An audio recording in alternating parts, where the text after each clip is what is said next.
राम राम साथियों, जय डुग्गर जय मां बोली।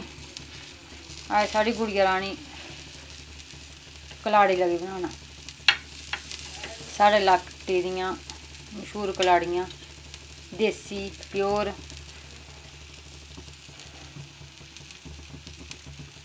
पूरी शुद्धता होंदी इंदे च। अजकल दे मलावटी दौर च साढ़े ग्राएं प्हाड़ें अजें भी प्योर चीज़ां लब्भी जंदियां, खाने गी सोआदली ते पौष्टिक भी। कुछ पसंद ऐ।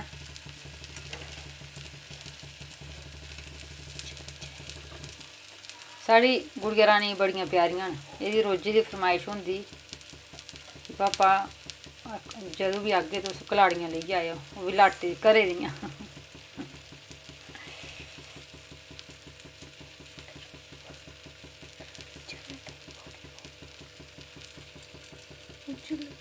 ते अज्ज बना दी बी आपूं गै गुड़िया रानी।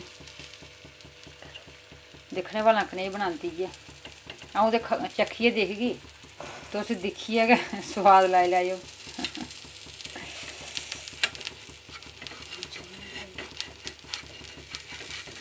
अपने निक्के निक्के हत्थें कन्नै बना दी।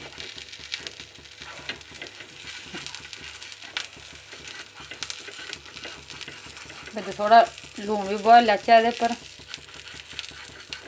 जैदा सोआदली होंदी।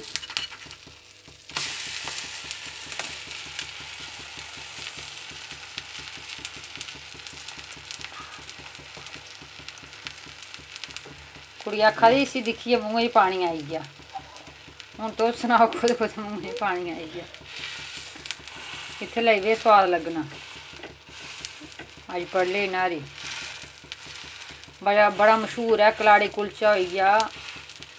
तुस ब्रैड कलाड़ी खाओ, पर असें एह् फुल्के कन्नै गै खानी।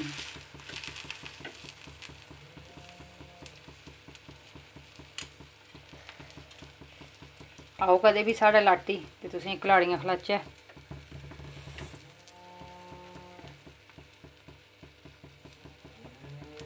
साथियों, वीडियो बी दिक्खो ते चैनल गी सब्सक्राइब बी करेओ।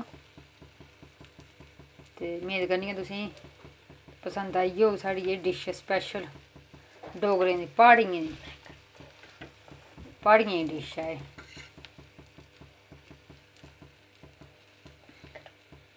जय डुग्गर जय मां बोली। धन्नवाद साथियों।